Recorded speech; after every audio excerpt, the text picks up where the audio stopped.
Assalamualaikum warahmatullahi wabarakatuh.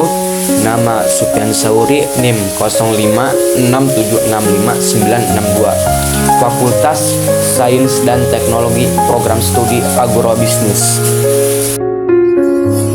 Dasar-dasar penyuluhan tugas 2 di sesi kelima. Baik, yang pertama saya akan membahas 1. Jelaskan pengertian komunikasi secara umum dan pengertian komunikasi dalam konteks penyuluhan. Berikan contoh masing-masing. Baik, yang pertama komunikasi secara umum. Pengertian komunikasi secara umum. Secara umum, komunikasi adalah suatu proses penyampaian informasi, pesan, ide, gagasan, opini, atau emosi dari satu pihak komunikator kepada pihak lain komunikan, baik secara langsung tatap muka maupun tidak langsung melalui media atau saluran tertentu, dengan tujuan untuk mencapai pemahaman bersama, berbagi makna, atau mempengaruhi perilaku pihak lain. Proses ini bersifat timbal balik dan melibatkan penggunaan simbol, bahasa, atau tanda-tanda tertentu. Contoh komunikasi secara umum. Percakapan sehari-hari, dua orang teman mengobrol tentang rencana akhir pekan di kedai kopi. Pesan tertulis, seseorang mengirim pesan teks, SMS, atau chat untuk menanyakan kabar. Presentasi bisnis, seorang manajer mempresentasikan laporan penjualan kepada timnya dalam rapat kantor. Menulis surat, mengirim surat fisik atau email kepada kerabat yang jauh. Yang kedua, komunikasi dalam penyuluhan.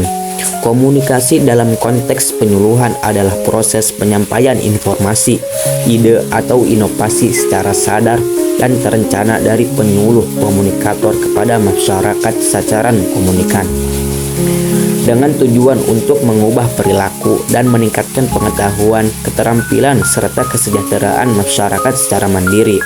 Proses ini pada dasarnya adalah tindakan menghubungkan penyuluh dengan masyarakat untuk suatu pesan tertentu yang berkaitan dengan upaya pembangunan, baik itu di bidang pertanian, kesehatan, lingkungan, atau bidang lainnya. Contoh komunikasi dalam penyuluhan. Yang pertama, komunikasi antar pribadi tatap muka. Ini adalah bentuk komunikasi yang paling efektif karena memungkinkan interaksi dua arah secara langsung, umpan balik instan, dan penyesuaian pesan sesuai kebutuhan individu. Contoh, seorang penyuluh pertanian mengunjungi lahan sawah seorang petani dan berdiskusi langsung mengenai cara mengatasi hama wereng dengan metode organik. Penyuluh mendemonstrasikan cara membuat pestisida alami secara sederhana dan petani dapat langsung bertanya serta mencoba praktiknya. Yang kedua, seorang petugas kesehatan, bidan atau perawat mendatangi rumah imunisasi lengkap untuk anak sambil menjawab kekhawatiran dan pertanyaan orang tua secara personal. Yang kedua, komunikasi kelompok. Metode ini digunakan untuk menjangkau sekelompok orang dengan minat atau masalah yang sama, memfasilitasi diskusi kelompok dan pembelajaran kolektif. Contoh, penyuluhan pertanian melalui pertemuan kelompok tani di balai desa. Penyuluh menggunakan proyektor untuk menampilkan materi tentang varietas benih padi unggul yang tahan kekeringan, diikuti dengan sesi tanya jawab dan diskusi pengalaman antar petani.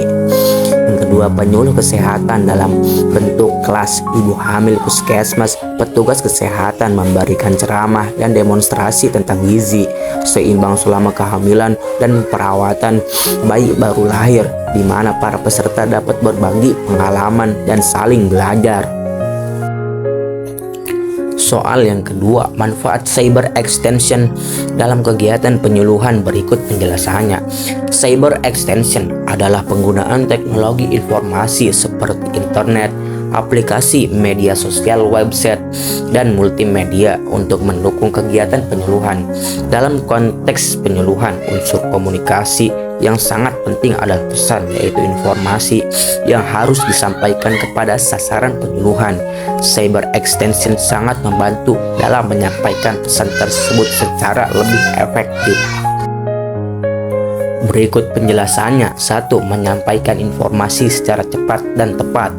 Cyber extension memungkinkan informasi penyuluhan dikirimkan secara cepat tanpa menunggu pertemuan tatap muka. Penjelasan informasi penyuluhan seperti teknologi budidaya, informasi hama penyakit, harga pasir, atau cara penggunaan pupuk dapat langsung diunggah ke internet. Petani atau masyarakat penyuluhan dapat mengakses kapan saja. Ini membuat proses penyampaian pesan menjadi lebih efisien dan tepat waktu.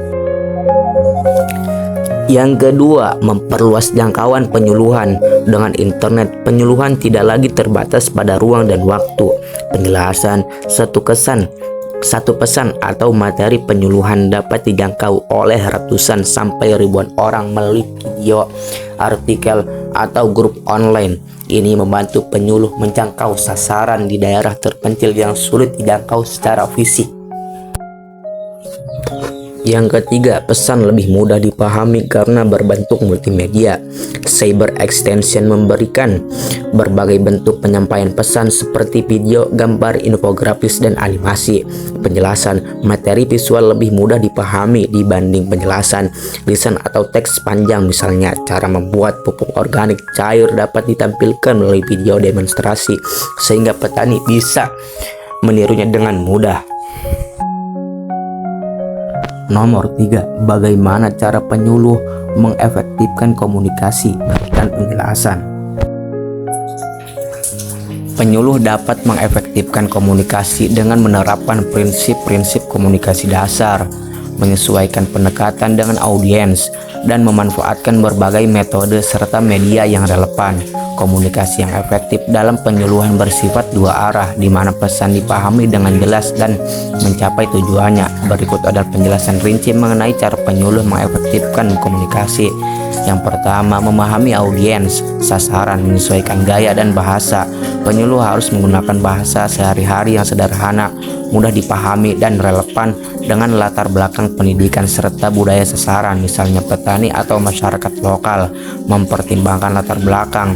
Perbedaan latar belakang pendidikan sosial, ekonomi, dan budaya dapat menyebabkan kesalahpahaman, sehingga penyuluh perlu memahami karakteristik ini untuk merancang pesan yang tepat. Membangun kepercayaan. Penyuluh perlu menunjukkan sikap ramah, jujur, dan suportif untuk membangun hubungan saling percaya dengan masyarakat yang merupakan kunci keberhasilan komunikasi. 2. Menyampaikan pesan dengan jelas dan tepat. Pesan yang jelas dan ringkas. Sampaikan informasi secara langsung pada intinya. Hindari informasi yang bertele-tele agar audiens mudah fokus dan memahami isi pesan. Tujuan yang jelas. Setiap komunikasi harus memiliki tujuan yang spesifik dan jelas, sehingga penyuluh dapat merancang pesan yang terfokus untuk mencapai tujuan tersebut. Gunakan bukti nyata dalam penyuluhan, misalnya pertanian. Penggunaan demonstrasi atau contoh nyata dapat sangat membantu dalam menjelaskan inovasi atau metode baru, membuatnya lebih mudah dipahami dan diterima. Dan yang terakhir, nomor 4. Mahasiswa diminta untuk mengamati kegiatan penyuluhan yang dilaksanakan di wilayah masing-masing. Sebutkan nama wilayahnya. Yang pertama, identifikasi inovasi pertanian yang disampaikan pada kegiatan penyuluhan di wilayah Kampung Cicimong, RT 1 RW 4, Kecamatan Cipanas, Kabupaten Lebak, Provinsi Banten. Inovasi pertanian yang disampaikan adalah inovasi budidaya cabai dengan sistem mulsa plastik hitam perak (MPHP).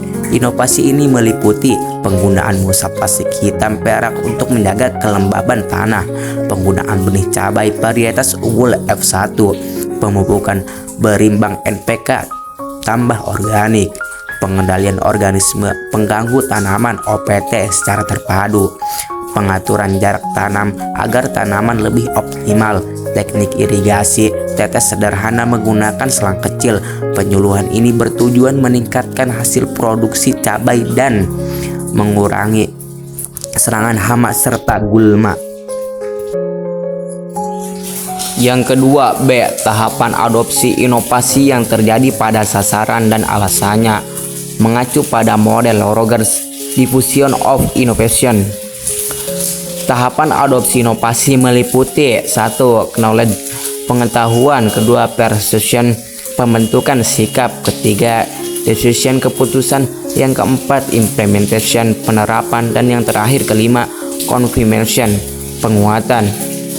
Setelah melakukan pengamatan, tahapan yang terjadi pada sasaran petani adalah tahap 3. Decision, pengambilan keputusan. Alasan petani sudah memperoleh informasi dan memahami manfaat. Jarwo Super, penyuluh telah memberikan demonstrasi cara tanam dan hasil panen perbandingan. Petani mulai menunjukkan ketertarikan, namun belum semua menerapkan karena masih mempertimbangkan biaya awal, misalnya sewa transplanter dan takut gagal. Banyak petani berdiskusi antar kelompok sebelum benar-benar memutuskan. Beberapa petani sudah masuk ke tahap 4 implementation, yaitu mencoba di sebagian kecil lahan 10-20% sebagai uji coba awal. Faktor-faktor yang mempengaruhi kecepatan adopsi inovasi dan penjelasannya. Faktor yang mempengaruhi cepat atau lambatnya adopsi inovasi MPHP pada petani adalah 1. Keuntungan relatif. Inovasi lebih cepat diterima jika memberikan manfaat nyata. Penjelasan, mulsa plastik hitam PRK mengurangi gulma, menjaga kelembaban, dan membuat pertumbuhan lebih cepat, namun biaya awal pembelian mulsa cukup tinggi sehingga beberapa petani menunda adopsi. Kedua, kesesuaian dengan kebiasaan petani. Semakin sesuai dengan kebiasaan petani, semakin cepat diterapkan. Penjelasan, teknik budidaya ini tidak terlalu berbeda dari kebiasaan menanam cabai sebelumnya sehingga cukup mudah diterapkan. Namun penggunaan mulsa plastik dan irigasi tetes masih terasa baru bagi sebagian petani. 3. Tingkat kerumitan. Inovasi yang mudah dipahami lebih cepat diadopsi. Penjelasan, pemasangan mulsa, penentuan jarak tanam, dan pembuatan irigasi tetes dianggap sedikit rumit oleh petani yang belum terbiasa sehingga memperlambat adopsi. Yang keempat, kemudahan dicoba. Semakin mudah diuji coba, semakin cepat diterapkan. Penjelasan, petani dapat mencoba sistem MPHP di sebidang kecil lahan 1-2 bedengan. Hal ini mendorong beberapa petani mulai mencoba meskipun belum dalam skala penuh. Sumber referensi, daftar sumber buku dan jurnal. Progress Effort M. Meredikanto Totok, Departemen Pertanian, buku dasar-dasar penyuluhan. Terima kasih. Semoga Bapak atau Ibu tutor sehat. Waalaikumsalam warahmatullahi wabarakatuh.